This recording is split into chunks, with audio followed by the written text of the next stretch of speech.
بسم اللہ الرحمن الرحیم۔ سورہ حدید، سورت نمبر 57۔ شروع کرتا ہوں اللہ تعالیٰ کے نام سے جو بڑا مہربان نہایت رحم والا ہے۔ سبح للہ ما فی السماوات والارض وهو العزیز الحکیم۔ آسمانوں اور زمین میں جو ہے سب اللہ کی تسبیح کر رہے ہیں، وہ زبردست باحکمت ہے۔ دیکھیے سورہ بنی اسرائیل۔ له ملك السماوات والأرض يحيي ويميت وهو على كل شيء قدير۔ آسمانوں اور زمین کی بادشاہت اسی کی ہے، وہی زندگی دیتا ہے اور موت بھی، اور وہ ہر چیز پر قادر ہے۔ هو الأول والآخر والظاهر والباطن وهو بكل شيء عليم۔ وہی پہلے ہے اور وہی پیچھے، وہی ظاہر ہے اور وہی مخفی، اور وہ ہر چیز کو بخوبی جاننے والا ہے۔ اللہ تعالیٰ اول اس معنی میں ہے کہ اس سے پہلے کوئی چیز نہیں تھی اور وہ ہمیشہ سے موجود ہے۔ وہ آخر اس معنی میں ہے کہ جب اس کائنات کی ہر چیز فنا ہو جائے گی تو وہ اس وقت بھی موجود رہے گا۔ وہ ظاہر اس لحاظ سے ہے کہ اس کے وجود، اس کی قدرت اور اس کی حکمت کی نشانیاں اس کائنات میں ہر جگہ پھیلی ہوئی ہیں جو اس بات کی گواہی دے رہی ہیں کہ وہ موجود ہے، اور وہ چھپا ہوا اس معنی میں ہے کہ یہاں دنیا میں وہ آنکھوں سے نظر نہیں آتا۔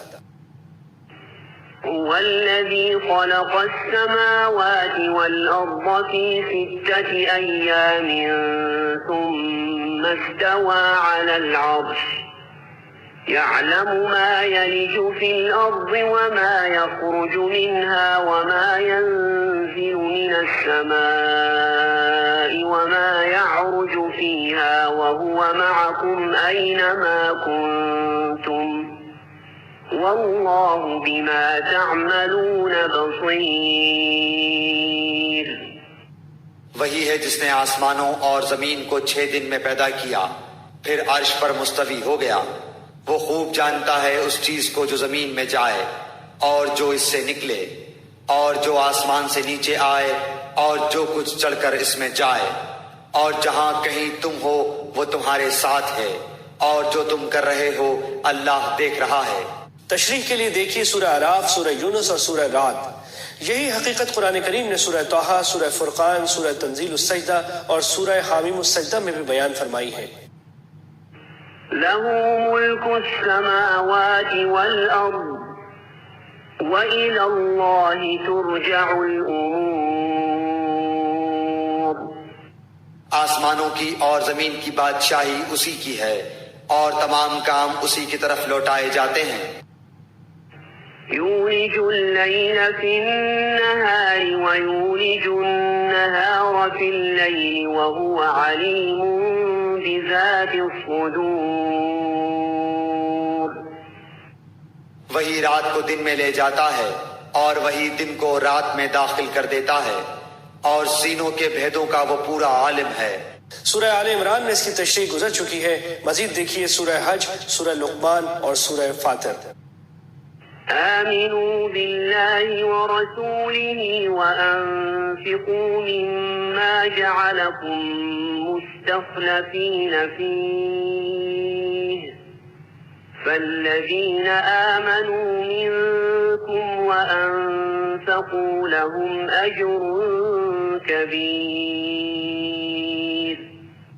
اللہ پر اور اس کے رسول پر ایمان لے آؤ، اور اس مال میں سے خرچ کرو جس میں اللہ نے تمہیں دوسروں کا جانشین بنایا ہے، پس تم میں سے جو ایمان لائیں اور خیرات کریں انہیں بہت بڑا ثواب ملے گا۔ مال و دولت میں انسان کو قائم مقام بنانے سے 2 عظیم حقیقتوں کی طرف اشارہ فرمایا گیا ہے۔ ایک یہ کہ مال و دولت خواہ کسی قسم کا ہو، اصل میں وہ اللہ تعالیٰ کی ملکیت ہے، کیونکہ اسی نے اس کو پیدا فرمایا ہے۔ البتہ اس نے انسان کو اس کی ضروریات پوری کرنے کے لیے عطا فرمایا ہے، اس لیے انسان اس کی ملکیت میں اللہ تعالیٰ کا قائم مقام ہے، اور جب وہ قائم مقام ہے تو اس پر لازم ہے کہ وہ اسے اللہ تعالیٰ ہی کی مرضی اور اس کے حکم کے مطابق خرچ کرے۔ دوسری حقیقت یہ ہے کہ ہر انسان جو دولت کماتا ہے وہ اس سے پہلے کسی اور کے قبضے میں تھی، اور اب خریداری، تحفے یا میراث وغیرہ کے ذریعے سے اس کے پاس آ گئی ہے۔ اس لحاظ سے وہ اپنے سے پچھلے مالک کا قائم مقام یا جانشین ہے۔ اس سے یہ اشارہ فرمایا جا رہا ہے کہ جس طرح یہ دولت تم سے پہلے مالک کے پاس ہمیشہ نہیں رہی بلکہ تمہارے پاس منتقل ہو گئی، اسی طرح یہ تمہارے پاس بھی ہمیشہ نہیں رہے گی بلکہ کسی اور کے پاس چلی جائے گی۔ اور جب اسے ہمیشہ تمہارے پاس نہیں رہنا، کسی نہ کسی کے پاس جانا ہے، تو تمہاری خوش نصیبی یہ ہے کہ اس کو ان لوگوں کی طرف منتقل کرو جنہیں دینے کا اللہ تعالیٰ نے حکم دیا ہے۔ وما لكم لا تؤمنون بالله والرسول يدعوكم لتؤمنوا بربكم وقد أخذ ميثاقكم إن كنتم مؤمنين۔ تم اللہ پر ایمان کیوں نہیں لاتے حالانکہ خود رسول تمہیں اپنے رب پر ایمان لانے کی دعوت دے رہا ہے، اور اگر تم مومن ہو تو وہ تو تم سے مضبوط عہد و پیمان بھی لے چکا ہے۔ بعض مفسرین نے فرمایا ہے کہ یہ خطاب کافروں کو ہے، اور بعض حضرات فرماتے ہیں کہ یہ خطاب ان مسلمانوں کو ہے جن کے ایمان میں کسی قدر کمزوری محسوس کی گئی تھی، جس کی بنا پر وہ اللہ تعالیٰ کے راستے میں خرچ کرنے سے ہچکچا رہے تھے۔ سیاق و سباق کے لحاظ سے شاید یہ دوسری تفسیر زیادہ راجح ہے۔ هو الذي ينزل على عبده آيات بينات ليخرجكم من الظلمات إلى النور وإن الله بكم لرؤوف رحيم۔ وہ اللہ ہی ہے جو اپنے بندے پر واضح آیتیں اتارتا ہے تاکہ وہ تمہیں اندھیروں سے نور کی طرف لے جائے، یقیناً اللہ تعالیٰ تم پر نرمی کرنے والا رحم کرنے والا ہے۔ وما لكم ألا تنفقوا في سبيل الله ولله ميراث السماوات والأرض لا يستوي منكم من أنفق من قبل الفتح وقاتل أولئك أعظم درجة من الذين أنفقوا من بعد وقاتلوا وكلا وعد الله الحسنى والله بما تعملون خبير۔ تمہیں کیا ہو گیا ہے جو تم اللہ کی راہ میں خرچ نہیں کرتے؟ دراصل آسمانوں اور زمینوں کی میراث کا مالک تنہا اللہ ہی ہے۔ تم میں سے جن لوگوں نے فتح سے پہلے فی سبیل اللہ دیا ہے اور قتال کیا ہے وہ دوسروں کے برابر نہیں بلکہ ان سے بہت بڑے درجے کے ہیں جنہوں نے فتح کے بعد خیراتیں دی اور جہاد کیے۔ ہاں، بھلائی کا وعدہ تو اللہ تعالیٰ کا ان سب سے ہے، جو کچھ تم کر رہے ہو اس سے اللہ خبردار ہے۔ فتح مکہ سن 8 ہجری سے پہلے مسلمانوں کی تعداد اور ان کے وسائل کم تھے اور دشمنیاں زیادہ، اس لیے اس زمانے میں جن حضرات نے جہاد کیا اور اپنے مال اللہ تعالیٰ کے راستے میں خرچ کیا ان کی قربانیاں زیادہ تھیں، اس لیے اللہ تعالیٰ نے ثواب میں بھی ان کا زیادہ بڑا درجہ رکھا ہے۔ اور فتح مکہ کے بعد مسلمانوں کی تعداد اور وسائل میں بھی اضافہ ہو گیا تھا اور دشمنیاں بھی کم ہو گئی تھیں، اس لیے جن حضرات نے فتح مکہ کے بعد جہاد اور صدقات و خیرات میں حصہ لیا ان کو اتنی قربانی دینی نہیں پڑی، اس لیے ان کا درجہ وہاں تک نہیں پہنچا۔ لیکن اگلے ہی فقرے میں اللہ تعالیٰ نے وضاحت فرما دی ہے کہ بھلائی یعنی جنت کی نعمتیں دونوں ہی کو ملیں گی۔ من ذا الذي يقرض الله قرضا حسنا فيضاعفه له وله أجر كريم۔ کون ہے جو اللہ تعالیٰ کو اچھی طرح قرض دے پھر اللہ تعالیٰ اسے اس کے لیے بڑھاتا چلا جائے اور اس کے لیے پسندیدہ اجر ثابت ہو جائے۔ اللہ تعالیٰ کو نہ مال کی حاجت ہے نہ کسی سے قرض لینے کی، وہ ہر حاجت سے بے نیاز ہے۔ لیکن انسان جو کچھ صدقہ خیرات کرتا ہے یا جہاد اور دینی کاموں میں خرچ کرتا ہے، اللہ تعالیٰ نے اپنی رحمت سے اسے قرض کے لفظ سے اس لیے تعبیر فرمایا ہے کہ اللہ تعالیٰ اس کا صلہ ایسے شخص کو دنیا اور آخرت میں اس اہتمام سے عطا فرماتا ہے جیسے کوئی قرض دار اپنا قرض واپس کرتا ہے۔ اور اچھے قرض سے مراد یہ ہے کہ وہ پورے خلوص کے ساتھ صرف اللہ تعالیٰ کی خوشنودی حاصل کرنے کے لیے دیا گیا ہو، دکھاوا مقصود نہ ہو۔ سورہ بقرہ اور سورہ مائدہ میں بھی اچھے قرض کی یہ تعبیر گزر چکی ہے۔ يوم ترى المؤمنين والمؤمنات يسعى نورهم بين أيديهم وبأيمانهم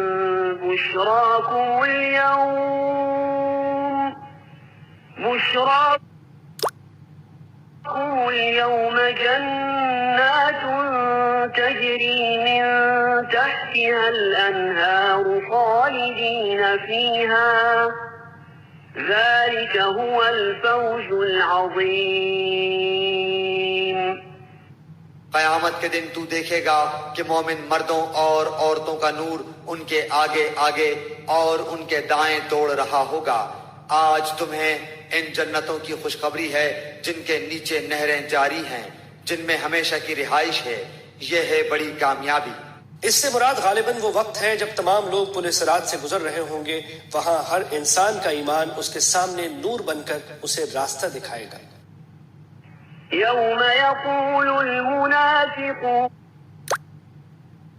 والمنافقات للذين آمنوا انظرونا نقتبس من نوركم قيل ارجعوا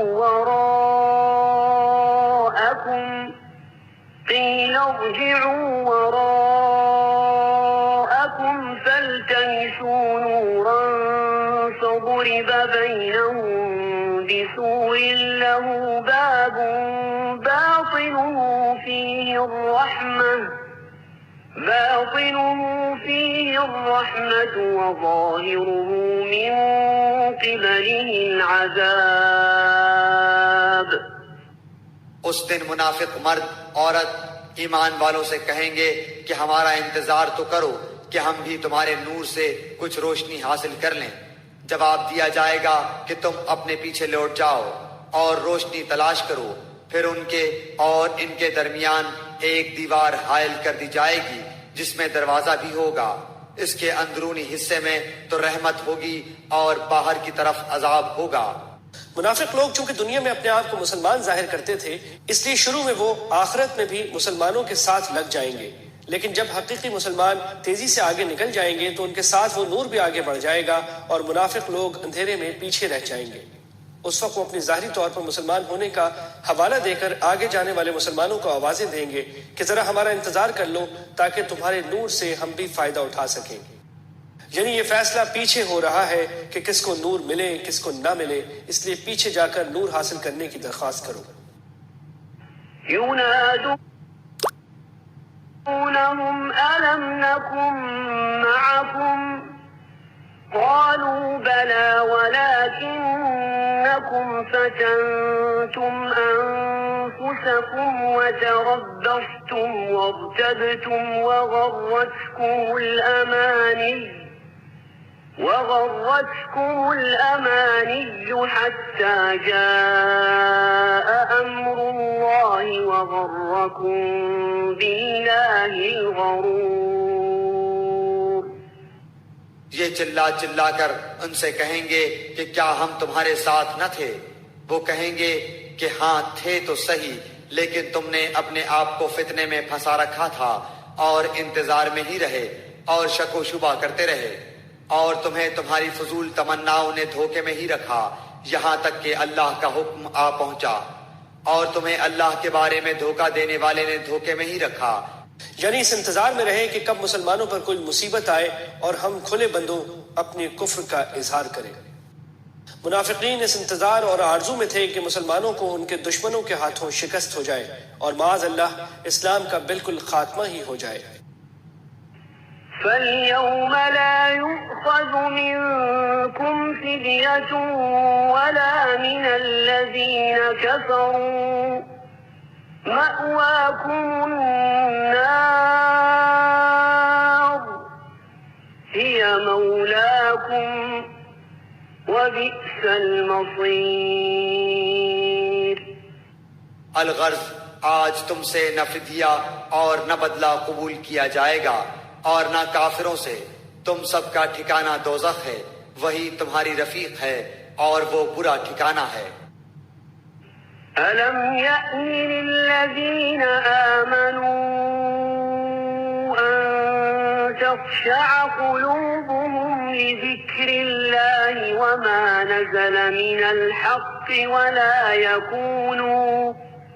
ولا يكونوا كالذين أوتوا الكتاب من قبل فطال عليهم الأمد فقست قلوبهم وكثير منهم فاسقون.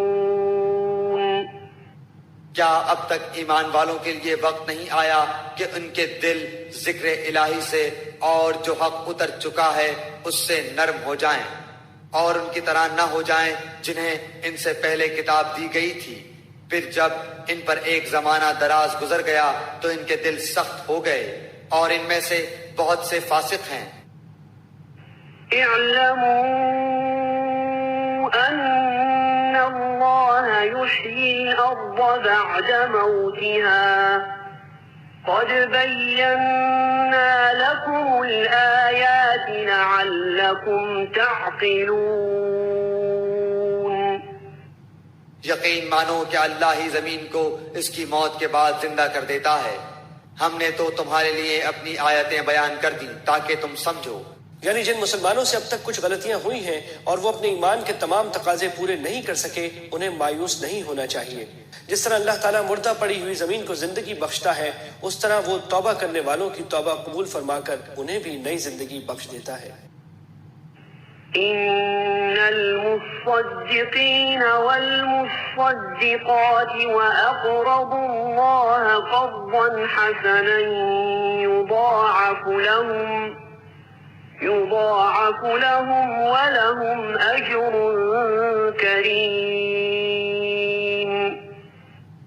بے شک صدقہ دینے والے مرد اور صدقہ دینے والی عورتیں اور جو اللہ کو خلوص کے ساتھ قرض دے رہے ہیں ان کے لیے یہ بڑھایا جائے گا اور ان کے لیے پسندیدہ اجر و ثواب ہے. والذين آمنوا بالله ورسله أولئك هم الصديقون والشهداء عند ربهم لهم أجرهم ونورهم والذين كفروا وكذبوا بآياتنا أولئك أصحاب الجحيم. اللہ اور اس کے رسول پر جو ایمان رکھتے ہیں وہی لوگ اپنے رب کے نزدیک صدیق اور شہید ہیں. ان کے لیے ان کا اجر اور ان کا نور ہے، اور جو لوگ کفر کرتے ہیں اور ہماری آیتوں کو جھٹلاتے ہیں وہ جہنمی ہیں. صدیق کے معنی ہے وہ شخص جو اپنے قول و فعل کا سچا ہو، اور یہ انبیاء کرام کے بعد پرہیزگاری کا سب سے اونچا درجہ ہے، جیسا کہ سورہ نساء میں گزرا ہے. اور شہید کے لفظی معنی تو گواہ کے ہیں، اور قیامت میں امت محمدیہ علی صاحبہ الصلاۃ والسلام کے پرہیزگار افراد پچھلے انبیاء کرام علیہم السلام کے حق میں گواہی دیں گے، جیسا کہ سورہ بقرہ میں گزرا ہے. نیز شہید ان حضرات کو بھی کہا جاتا ہے جو اللہ تعالیٰ کے راستے میں جہاد کرتے ہوئے اپنی جان کی قربانی پیش کرے. یہاں یہ بات منافقوں کے مقابلے میں فرمائی جا رہی ہے کہ صرف زبان سے ایمان کا دعویٰ کر کے کوئی شخص صدیق اور شہید کا درجہ حاصل نہیں کر سکتا، بلکہ وہی لوگ یہ درجہ حاصل کر سکتے ہیں جو دل سے سچا اور پکا ایمان لائے ہوں، یہاں تک کہ اس ایمان کے آثار ان کی عملی زندگی میں پوری طرح ظاہر ہوں. اعلموا انما الحياة الدنيا لعب ولهو وزينة وتفاخر بينكم وتكاثر في الأموال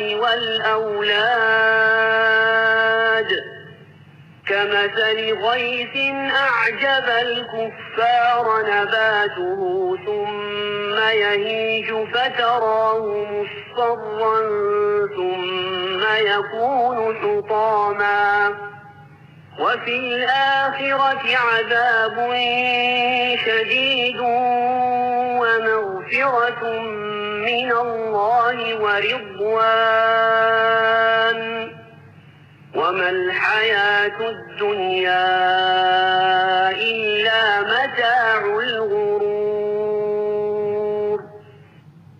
خوب جان رکھو کہ دنیا کی زندگی صرف کھیل تماشا، زینت اور آپس میں فخر و غرور اور مال و اولاد میں ایک کا دوسرے سے اپنے آپ کو زیادہ بتلانا ہے۔ جیسے بارش اور اس کی پیداوار کسانوں کو اچھی معلوم ہوتی ہے، پھر جب وہ خشک ہو جاتی ہے تو زرد رنگ میں اس کو تم دیکھتے ہو، پھر وہ بالکل چورا چورا ہو جاتی ہے، اور آخرت میں سخت عذاب اور اللہ کی مغفرت اور رضامندی ہے، اور دنیا کی زندگی بجز دھوکے کے سامان کے اور کچھ بھی تو نہیں۔ یہاں اللہ تعالیٰ نے ان دلچسپیوں کا ذکر فرمایا ہے جن سے انسان اپنی زندگی کے مختلف مرحلوں میں دل لگاتا ہے۔ بچپن میں ساری دلچسپی کھیل کود سے ہوتی ہے، اور جوانی کے دور میں زیب و زینت اور سجاوٹ کا شوق پیدا ہوتا ہے، اور اس زیب و زینت اور دنیا کے ساز و سامان میں ایک دوسرے کے سامنے اپنی برتری جتانے اور اس پر فخر کرنے کا ذوق ہوتا ہے۔ پھر بڑھاپے میں اپنے مال اور اولاد میں ایک دوسرے سے بڑھ جانے کو ہی انسان دلچسپی کا مرکز بنا لیتا ہے، اور ہر مرحلے میں انسان جس چیز کو اپنی دلچسپی کی معراج سمجھتا ہے، اگلے مرحلے میں وہ بے حقیقت معلوم ہونے لگتی ہے، بلکہ بعض اوقات انسان اس پر ہنستا ہے کہ میں نے کس چیز کو اپنی زندگی کا حاصل سمجھا ہوا تھا۔ آخرت میں پہنچ کر انسان کو پتہ چلے گا کہ یہ ساری دلچسپیاں بے حقیقت تھیں، اور اصل حاصل کرنے کی چیز تو یہ آخرت کی خوشحالی تھی۔ سابقوا إلى مغفرة من ربكم وجنة عرضها كعرض السماء والأرض أعدت للذين آمنوا بالله ورسله ذلك فضل الله يؤتيه من يشاء والله ذو الفضل العظيم۔ آؤ دوڑو اپنے رب کی مغفرت کی طرف اور اس جنت کی طرف جس کی وسعت آسمان و زمین کی وسعت کے برابر ہے۔ یہ ان کے لیے بنائی گئی ہے جو اللہ پر اور اس کے رسولوں پر ایمان رکھتے ہیں۔ یہ اللہ کا فضل ہے جسے چاہے دے، اور اللہ بڑے فضل والا ہے۔ ما أصاب من مصيبة في الأرض ولا في أنفسكم إلا في كتاب من قبل أن نبرأها إن ذلك على الله يسير۔ نہ کوئی مصیبت دنیا میں آتی ہے نہ خاص تمہاری جانوں میں، مگر اس سے پہلے کہ ہم اس کو پیدا کریں، وہ ایک خاص کتاب میں لکھی ہوئی ہے۔ یہ کام اللہ تعالیٰ پر بالکل آسان ہے۔ کتاب سے مراد یہاں لوح محفوظ ہے، جس میں اللہ تعالیٰ نے قیامت تک ہونے والے تمام واقعات پہلے سے لکھے ہوئے ہیں۔ لكي لا تأسوا على ما فاتكم ولا تفرحوا بما آتاكم والله لا يحب كل مختال فخور۔ تاکہ تم اپنے سے فوت شدہ کسی چیز پر رنجیدہ نہ ہو جایا کرو، اور نہ عطا کردہ چیز پر اترا جاؤ، اور اترانے والے شیخی خوروں کو اللہ پسند نہیں فرماتا۔ جس شخص کا اس بات پر ایمان ہو کہ دنیا میں جو کچھ ہو رہا ہے وہ اسی تقدیر کے مطابق ہو رہا ہے جو لوح محفوظ میں پہلے سے لکھی ہوئی ہے، اسے کسی ناگوار واقعے پر اتنا صدمہ نہیں ہوتا جو اسے دائمی پریشانی اور حسرت میں مبتلا رکھے، بلکہ یہ چیز اس کی تسلی کا باعث ہوتی ہے کہ جو کچھ تقدیر میں لکھا تھا وہی ہوا، اور یہ کہ اس دنیا کی تکلیفیں آخرت کی نعمتوں کے مقابلے میں کوئی حیثیت نہیں رکھتی۔ اسی طرح اگر کوئی خوشی کا واقعہ پیش آتا ہے تو انسان اس پر اترا کر تکبر میں مبتلا نہیں ہوتا، اس لیے کہ وہ جانتا ہے کہ یہ واقعہ اللہ تعالیٰ کی تخلیق اور تقدیر کے مطابق ہے، اور اس پر انسان کو اترانے کے بجائے اللہ تعالیٰ کا شکر گزار ہونا چاہیے۔ الذين يبخلون ويأمرون الناس بالبخل ومن يتول فإن الله هو الغني الحميد۔ جو خود بھی بخل کریں اور دوسروں کو بھی بخل کی تعلیم دیں۔ سنو، جو بھی منہ پھیرے اللہ بے نیاز اور سزاوار حمد و ثنا ہے۔ چونکہ اس صورت میں لوگوں کو اللہ تعالیٰ کے راستے میں اپنا مال خرچ کرنے کی ترغیب دی گئی ہے، اس لیے یہاں فرمایا جا رہا ہے کہ جو لوگ تقدیر پر ایمان نہیں رکھتے وہ اپنے مال کو تنہا اپنی کوشش کا پھل سمجھ کر شیخی بگھارتے ہیں اور نیک کاموں کے لیے کچھ خرچ کرنے میں کنجوسی سے کام لیتے ہیں۔ لقد أرسلنا رسلنا بالبينات وأنزلنا معهم الكتاب والميزان ليقوم الناس بالقسط وأنزلنا الحديد فيه بأس شديد ومنافع للناس وليعلم الله من ينصره ورسله بالغيب إن الله قوي عزيز۔ یقیناً ہم نے اپنے پیغمبروں کو کھلی دلیلیں دے کر بھیجا اور ان کے ساتھ کتاب اور میزان ترازو نازل فرمایا تاکہ لوگ عدل پر قائم رہیں، اور ہم نے لوہے کو اتارا جس میں سخت ہیبت و قوت ہے، اور لوگوں کے لیے اور بھی بہت سے فائدے ہیں، اور اس لیے بھی کہ اللہ جان لے کہ اس کی اور اس کے رسولوں کی مدد بے دیکھے کون کرتا ہے۔ بے شک اللہ قوت والا اور زبردست ہے۔ ترازو اصل میں اس آلے کو کہتے ہیں جس سے کوئی چیز تولی جائے۔ اس کو اتارنے کے مفہوم میں یہ بات بھی داخل ہے کہ اللہ تعالیٰ نے ترازو پیدا کی ہے، اور یہ بھی کہ اللہ تعالیٰ نے اس کے مطابق انصاف سے کام لینے کا حکم دیا ہے۔ اور در حقیقت انبیاء کرام اور اللہ تعالیٰ کی کتاب کے ساتھ ترازو کا ذکر کرنے سے اشارہ یہ ہے کہ انسان کو چاہیے کہ اپنی زندگی کے ہر مرحلے پر توازن اور اعتدال سے کام لے، اور یہی توازن اور اعتدال انبیاء کرام اور آسمانی کتابوں کی تعلیمات میں پایا جاتا ہے۔ لوہا ان دھاتوں میں سے ہے جس کی ہر صنعت میں ضرورت پڑتی ہے، اس لیے اس کی تخلیق بذات خود اللہ تعالیٰ کی عظیم نعمت ہے، لیکن انبیاء کرام آسمانی کتابوں اور ترازو کے بعد اس کو ذکر فرما کر اشارہ یہ دیا گیا ہے کہ انسانوں کی اصلاح کا اصل ذریعہ انبیاء کرام اور ان کی لائی ہوئی کتابوں کی تعلیمات ہیں۔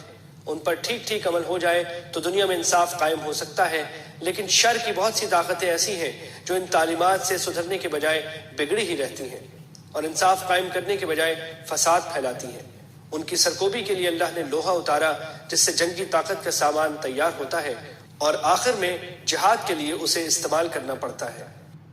یعنی اللہ تعالیٰ کی طاقت اور اس کا اقتدار اتنا بڑا ہے کہ اسے شر کی طاقتوں کو کچلنے کے لیے کسی انسان کی مدد کی ضرورت نہیں ہے، لیکن اس نے انسانوں کو جہاد کا مکلف اس لیے فرمایا ہے تاکہ ان کی آزمائش ہو اور یہ بات نکھر کر سامنے آ جائے کہ کون ہے جو اللہ تعالیٰ کے دین کی نصرت میں جان کی بازی لگاتا ہے اور کون ہے جو سرکشی اختیار کرتا ہے۔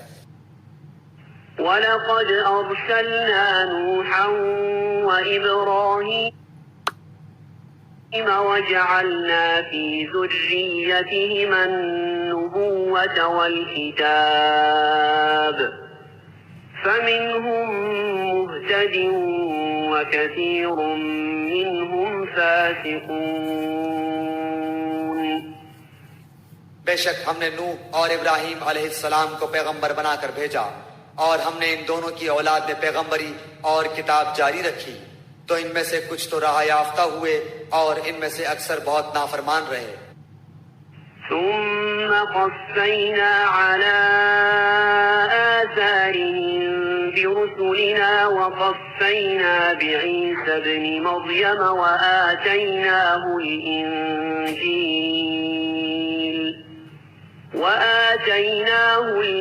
الإنجيل وجعلنا في قلوب الذين اتبعوه رأفة ورحمة ورهبانية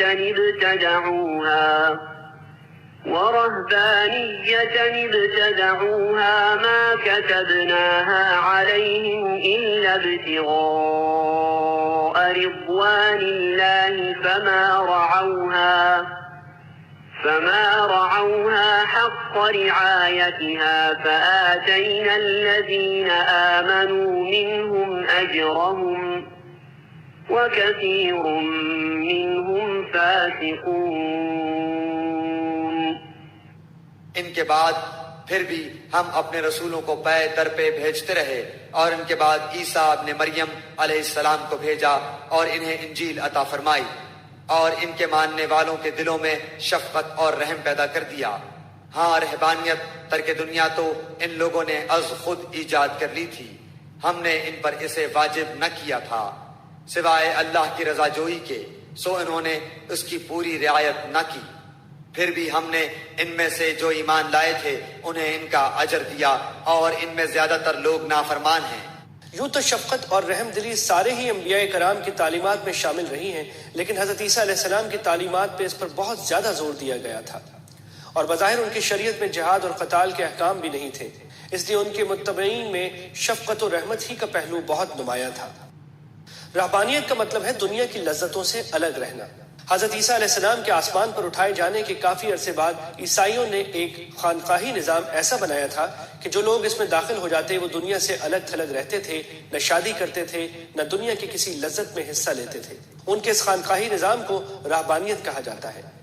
اس کی ابتدا اس طرح ہوئی تھی کہ حضرت عیسیٰ علیہ السلام کے سچے پیروکاروں پر مختلف بادشاہوں نے بڑے ظلم ڈھائے، تو انہوں نے اپنے دین کو بچانے کے لیے شہروں سے دور رہنا شروع کر دیا جہاں دنیا کی عام سہولیات میسر نہیں تھی، اور رفتہ رفتہ اسی مشکل طرز زندگی کو بذات خود عبادت سمجھ لیا، اور بعد کے لوگوں نے وسائل دستیاب ہونے کے باوجود ان کو چھوڑ دیا۔ اللہ تعالیٰ فرماتے ہیں کہ اس مشکل طرز زندگی کا ہم نے انہیں حکم نہیں دیا تھا۔ مطلب یہ ہے کہ شروع میں انہوں نے رہبانیت کا طریقہ اللہ تعالیٰ کی خوشنودی حاصل کرنے کے لیے ہی اپنایا تھا، لیکن بعد میں وہ اس کی پوری رعایت نہیں رکھ سکے۔ رعایت نہ رکھنے کے دو پہلو ہیں، ایک یہ کہ جس چیز کو اللہ تعالیٰ نے ان پر لازم نہیں کیا تھا انہوں نے اسے لازم سمجھ لیا، حالانکہ دین میں اپنی طرف سے کسی ایسی بات کو لازم سمجھنا جائز نہیں ہے جو اللہ تعالیٰ نے لازم نہ فرمائی ہو، اور دوسرے یہ کہ جو باتیں انہوں نے اپنے ذمے لازم کی تھیں ان کی عملی طور پر پابندی نہ کر سکے۔ چونکہ یہ پابندیاں انسانی فطرت کے خلاف تھیں، اس لیے رفتہ رفتہ بشری تقاضوں نے زور دکھایا اور مختلف حیل و بہانوں سے یا خفیہ طور پر ان لذتوں کا حصول شروع ہو گیا۔ پابندی تو نکاح پر بھی تھی، لیکن اس پابندی کے نتیجے میں بدکاری کی وبائیں پھوٹ پڑیں، اور جس مقصد سے رہبانیت شروع کی گئی تھی وہ سراسر ناکام ہو کر رہ گیا۔ يا أيها الذين آمنوا اتقوا الله وآمنوا برسوله يؤتكم كفلين من رحمته ويجعل لكم نورا تمشون به ويغفر لكم والله غفور رحيم۔ اے وہ لوگو جو ایمان لائے ہو، اللہ سے ڈرتے رہا کرو اور اس کے رسول پر ایمان لاؤ، اللہ تمہیں اپنی رحمت کا دوہرا حصہ دے گا اور تمہیں نور دے گا جس کی روشنی میں تم چلو پھرو گے، اور تمہارے گناہ بھی معاف فرما دے گا، اللہ بخشنے والا مہربان ہے۔ یہ ان اہل کتاب کا ذکر ہے جو حضور سرور عالم صلی اللہ علیہ وسلم پر ایمان لے آئے تھے۔ ان کے بارے میں سورہ قصص میں بھی یہ گزرا ہے کہ ان کو اللہ تعالیٰ دوہرا ثواب عطا فرمائیں گے، چونکہ انہوں نے حضرت موسیٰ یا حضرت عیسیٰ علیہ السلام پر بھی ایمان رکھا اور حضور اقدس صلی اللہ علیہ وسلم پر بھی ایمان لائے۔ اس کا ایک مطلب یہ ہے کہ وہ نور جہاں بھی تم جاؤ گے تمہارے ساتھ رہے گا، اور دوسرا مطلب یہ ہے کہ پل صراط پر وہ تمہارے لیے روشنی پیدا کرے گا جس میں تم چل سکو گے۔ لئلا يعلم أهل الكتاب ألا يقدرون على شيء